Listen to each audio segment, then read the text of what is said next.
Hey, this is Patrick Coffin, and the Coffin Report begins right now. This is my hefty journalist mug with the etched logo.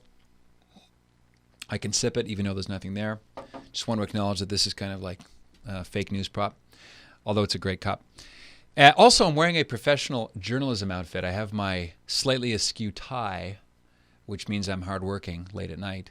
And also the dignity, however, it's retained because the buttons are still buttoned on my sleeve. So I hope that gives me some legitimacy and credibility for this report. So what I want to talk about are two stories. The second of which takes place in Canada, my home and native land. Oh, Canada.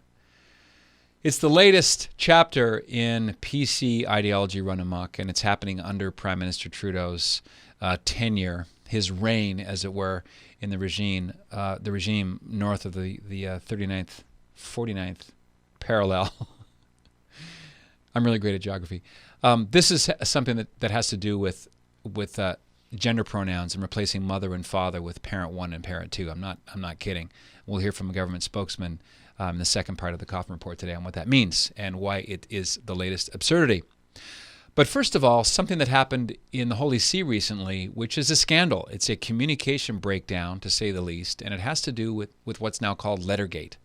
So let me get some background to Lettergate. It has to do with the way that the sovereign pontiff has communicated with the rest of the world, specifically through the organ of the world's press since the reign of Paul VI. After Paul VI, John Paul II was a young pope. He was in his mid-50s when he was elected in 1978, and he had a real eye for a way to communicate that is dynamic and that transcends national and linguistic boundaries. He himself came from an acting background, so he knew what good theater was, and he knew how to communicate with the masses. And he seemed to do it with a single assistant. Do you remember this guy? This might bring back memories. The guy on the right, the guy on the left is the Pope. His name is Dr. Joaquin Navarro-Valls. He was a Spanish numerary, which is a consecrated celibate layman within the prelature of Opus Dei. He was also a physician, a very well-spoken, cultured man, as I say, a doctor. And he served the Holy See as the press office director and the kind of unofficial spokesman for the popes for 22 years. They were very close, St. John Paul II and Joaquin Navarro-Valls. You can tell there's a nice rapport there. And here he is basically doing his job, which is to point the microphone at the Pope and let the Pope speak for himself. He did very little cleaning up of what the Pope may have meant. There was no PR scuffle to try to domesticate what John Paul II said, because John Paul II was very reserved. He did very few press scrums, media events where there's a free-for-all. In fact, I can't think of a single one where he did that.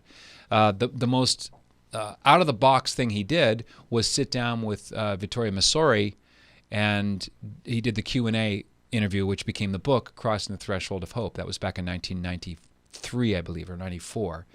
But then he was very much within the rails of Catholic theology, even though it was him kind of in a more impromptu way weighing in as the leader of the Catholic Church on various questions posed to him by Vittorio Messori. And that's how it was for 22 years. John Paul II went to his reward, and for 2 more years, Dr. Navarro-Valls served the Holy See in that capacity as head of the Vatican Press Office. And then things got a little bit complicated. You had Dr.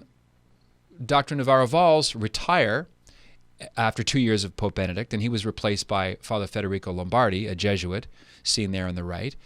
And that's when things got a little bit more complicated. Things didn't seem as smooth and friction-free as they had been for the previous 20 years.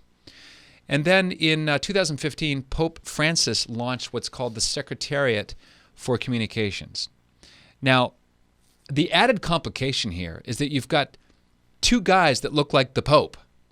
One is the current Pope, Pope Francis, and the other one, who's called Pope Emeritus Benedict XVI, also living on the grounds of the Vatican in a monastery near the Vatican Gardens. And from time to time, The abdicated pope would be trundled out for a photo op. They would be seen together in times of prayer or just kind of greeting here. This is the Vatican News Agency released photo of the two of them.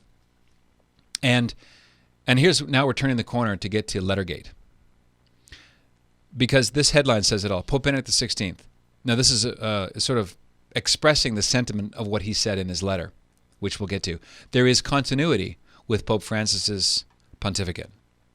So this is the Vatican assuring the universal church, don't worry, there's not two, a yin pope and a yang pope, or a Yosemite Sam pope and a Mahatma Gandhi pope. No, there's internal underlying continuity between the two pontificates. And Pope Francis put in a Monsignor from Brazil with some film editing experience. His name is Monsignor Dario Eduardo Vigano.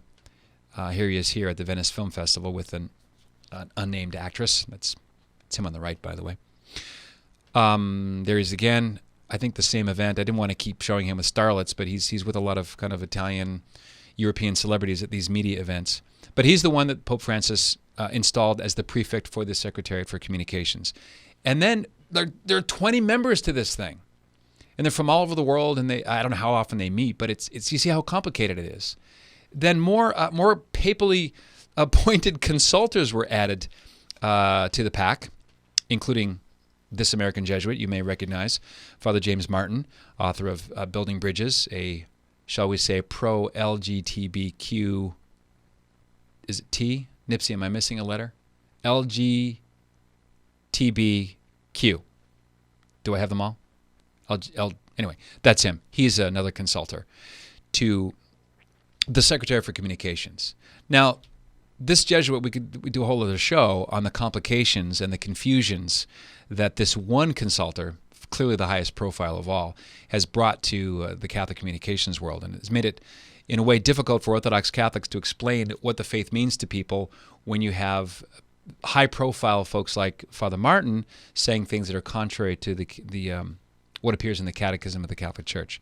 But here is Monsignor Vigano with his then boss, Pope Francis, at some meeting. There he is with his glasses, but he's obviously at this point wearing clerics. Now, what happened? Well, what happened was that the good Monsignor wrote a letter. This is the reply letter. He wrote a letter to Pope Emeritus Benedict in January of this year, essentially requesting the abdicated Holy Father to write a nice endorsement to a series of booklets, 11 books that are collectively called The Theology of Pope Francis. So Pope Emeritus Benedict, who's a rich, deep, thoughtful theologian, one of the best in the world, he took the letter, obviously thought about it, prayed about it, whatever he did, and he replied a month later. That letter sat for another month at someone's office at the prefect of the Secretariat for Communications office, and then it was released on the eve of the 5th anniversary of the election of Pope Francis. You follow? So here it is. You can see there's a Città del Vaticano, there's the address and so on. February is the date when Pope Emeritus wrote the letter. And what it essentially says is this. I'll just read. Well, actually, I think I have it here as a slide. Yes. So this is on page 1. I thank you for your courteous letter of January 12th and for the attached gift of the 11 small volumes edited by Roberto Rippoli. I applaud this initiative, which is intended to oppose and to react to the foolish prejudice according to which Pope Francis would only be a practical man, devoid of particular theological or philosophical formation, while I, Pope Emeritus, I would be solely a theoretician of theology who could understand little of the concrete life of a Christian today. The little volumes demonstrate, rightly so, that Pope Francis is a man of profound philosophical and theological formation, and that they therefore help in seeing the interior continuity between the two pontificates, albeit with all the differences of style and temperament. Well, there is a little problem with this, and let me go back to the letter. The first couple of lines in Italian are visible. They're crisp and clear. But then it gets down to some uncomfortably awkward parts that were doctored by Photoshop. So Monsignor Vigano photoshopped the document that he put on the Vatican Secretary for Communications website for all the world to see, with the 11 books plunked down on the second page. So all you can see is the sign-off by Pope Emeritus. Well, this is a problem for a bunch of reasons, and it makes some questions arise. But let me read. It's like a comedy of errors here. This is like the Keystone Cops. This is the full text of Pope Emeritus's letter, which they did. They finally had to release it because people like Nicole Winfield of the Associated Press rightly pointed out this is a tragic lapse of journalistic standards. You can't doctor photos because you want to forward an agenda, which is exactly what's done here. So the statement says, at the book launch, only those parts of the, quote, confidential letter were read which were considered appropriate and relevant to the initiative, and in particular, what Pope Emeritus affirmed about the philosophical and theological formation of the current Pope and the interior unity and so on. I already read that part. It says the decision to omit those remarks, according to the Vatican, the press office statement, was motivated by discretion and not by any intent to censor the former pontiff. No one believes that. This is an obvious attempt at censoring the full message the Pope Emeritus wrote in a private letter to the prefect of the Secretary for Communications. In order to dispel any doubts, the statement continues, it has been decided to publish the letter in its entirety. Yeah, well, you were shamed into showing it because people started to notice why is most of a letter, one page of which is actually shown, about the current Pope by the previous Pope. So, questions arise. Question number one, and I'm just asking this respectfully. Why does the current regime of Vatican staffers feel the need, why do they feel the need to throw all kinds of good PR juju, good vibrations, if you will, at the current papacy? I mean, I remember the liminal dates, the 20th anniversary of John Paul II, and it was noted in the news, and there was often a picture of John Paul II. Remember, he would do that, and he would, smile and grin, and people would go crazy. I do remember some low-key memorializations or celebrations. I don't remember a PR campaign to celebrate 5 years, but that's what's going on here. There's it's got the whiff of almost desperation for validation. See, Pope Benedict, he's on board. He thinks that, maybe it was sort of sending a message to folks who are conspiracy theory minded who want to say that Pope Francis is an anti-pope or something. I don't know, but there it is. So that's one question. Why this need to throw all the PR at it? Secondly, why did Monsignor Vigano just not use the letter? Once he got the letter, and the bulk of it essentially declines to endorse the letters. In fact, I have the text of that right here. It's worth peeking at. So let me just read to you the portions of the second page here that are completely covered by the 11-volume set of booklets. So this is the English translation of what you can't see and what was hidden from view by Monsignor Vigano of the Secretary for Communications.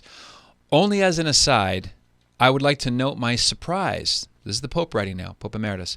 I'd like to note my surprise at the fact that among the authors is also Professor Hunerman, who during my pontificate had distinguished himself by leading anti-papal initiatives.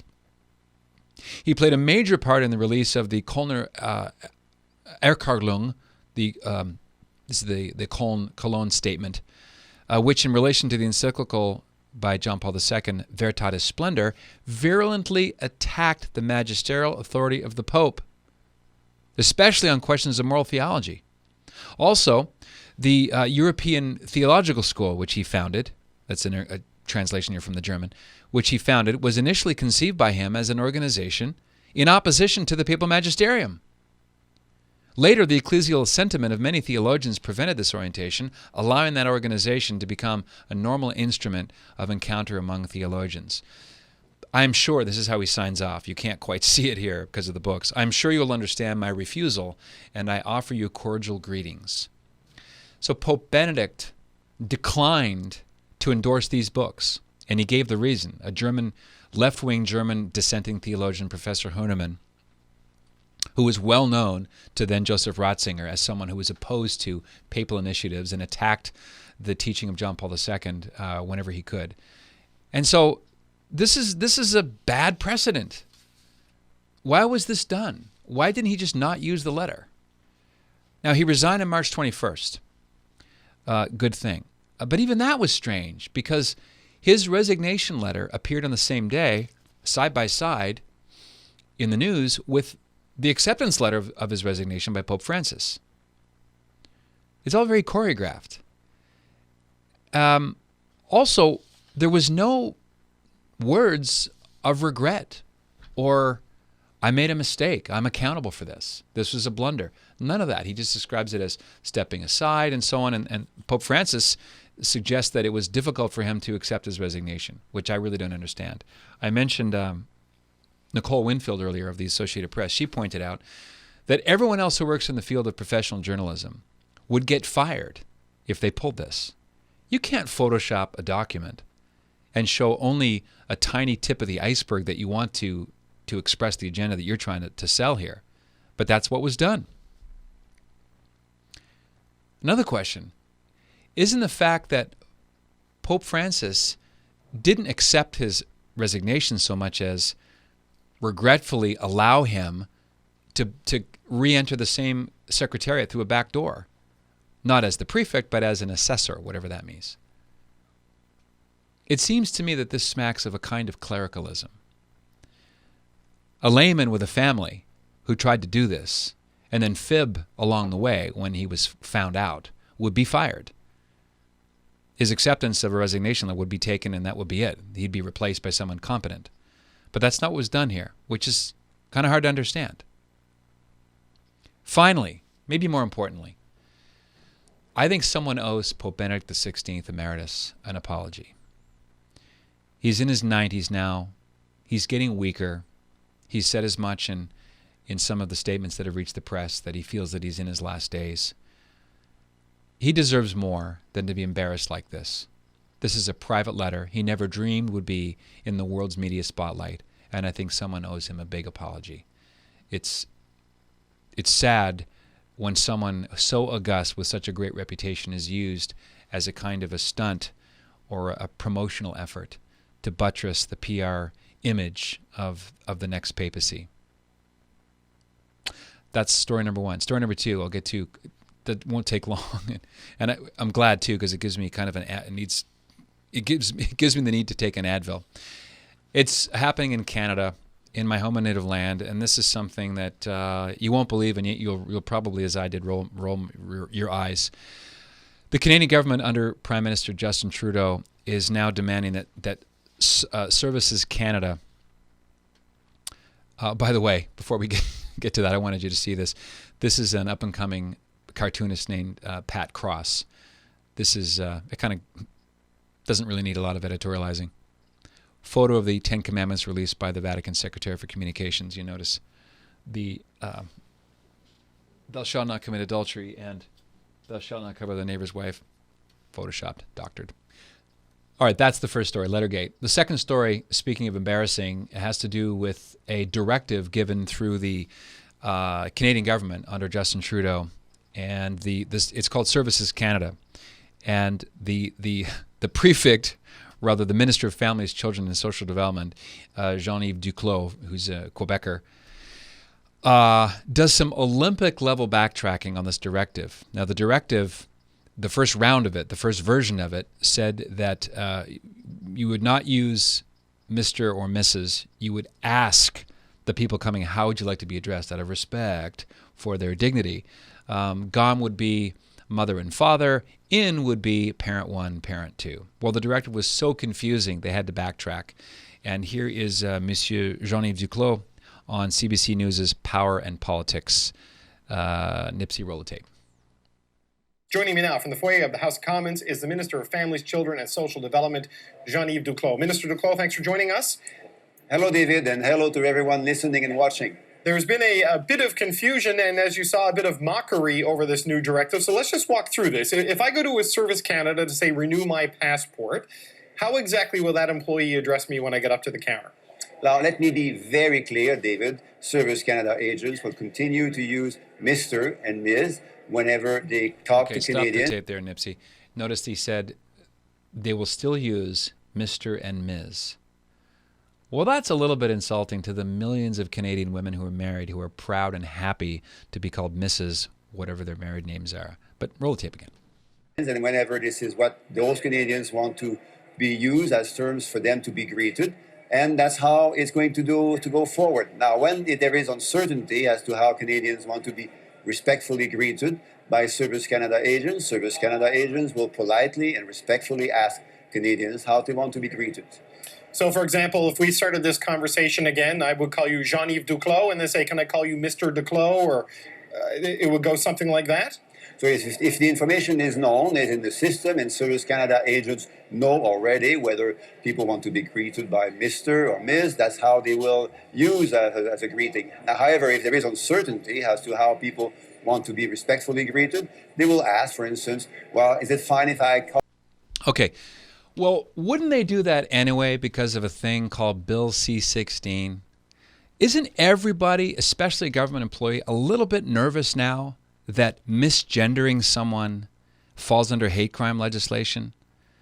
I want to jump ahead here. Nipsey, go to around 1:30 because I'll tell you what, let's just go from there.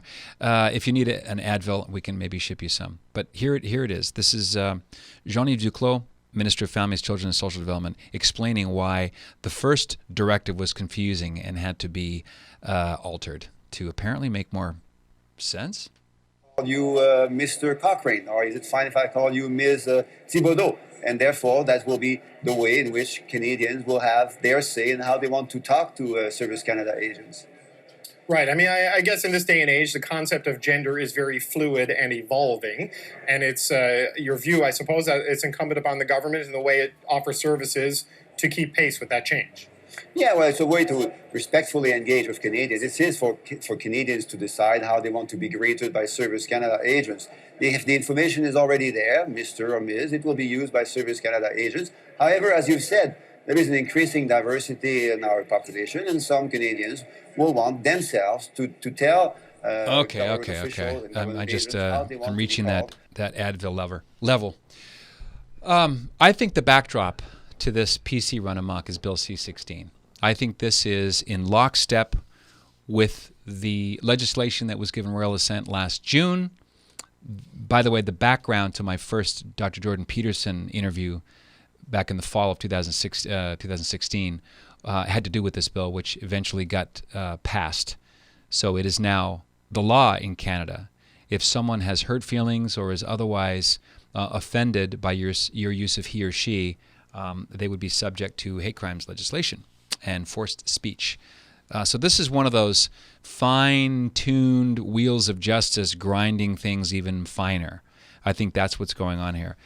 So maybe it's not so silly so much as Monsieur Duclos just trying to head off lawsuits by people who would feel offended if their genders were not properly addressed by a government employee.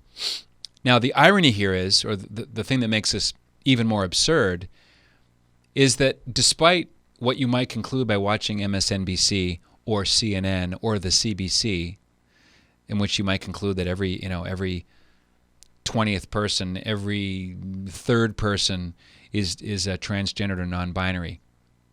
This affects 0.33% of the Canadian population. So we're talking about 97.7% or so of the population for whom this is not an issue. So this kind of move is little more than virtue signaling and how nice you can be to people who are non-binary or don't identify as male or female. This is the kind of thing that just makes ordinary Canadians wince, and it's the reason why Prime Minister Justin Trudeau is going down in 2018. I cannot see how the pendulum, with its swing toward common sense, is going to be able to be stayed. So Canadians are pathologically nice. We're so nice. This is kind of proof of how PC culture there has run amok into levels of absurdity. So that's the second story. This is a sample of the Coffin Report segment that will, along with these cool, manly, hefty mugs, be offered to people who are part of the membership program. More on that soon as it's launched. Stay tuned. In the meantime, be a saint. What else is there?